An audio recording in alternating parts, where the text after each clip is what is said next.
फोटोरे तुम आईना ठारू कहीं खराब दिश।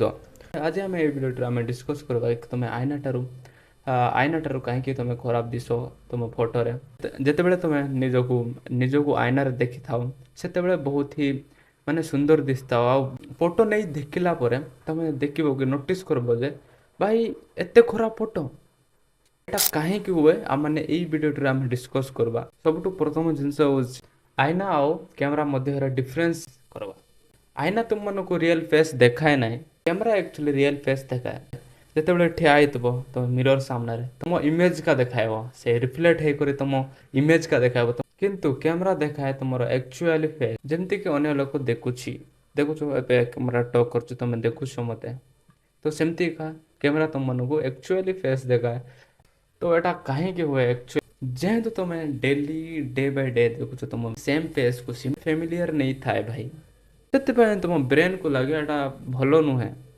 एटार साइकोलॉजी कॉन्सेप्ट को फेमिलियरिटी बेस कहे कि जहाँ को तुम डेली डेली देखुच ब्रेन को पसंद लगे, तुम निजक भी पसंद लगे। तुम आईन जो फेस देखो से फेस उपर तुम ब्रेन इमोशनाली अटैच थाए, कैमरा देखले से अटैचमेंट न थाए, से फोटो खराब दिसे।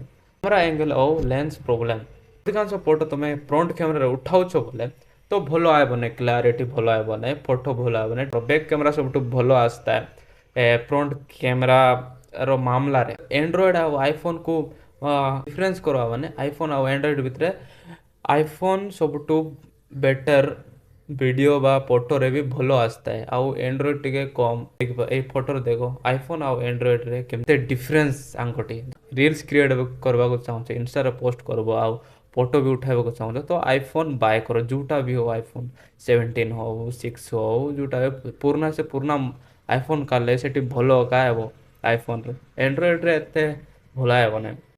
लाइटिंग रो भी बहुत ही ज़्यादा रोल थाए कहीं जो तुम आउटडोर फोटो शूट जाऊँ माने सकाळे कोणिया कोण खरा आसते से भल फोटो आएब। तो ट्राए करो कि सकाळे बा संध्या 4टा 5टा आड़े से फोटो उठाइबू से बहुत ही भल आसता है फोटो रे।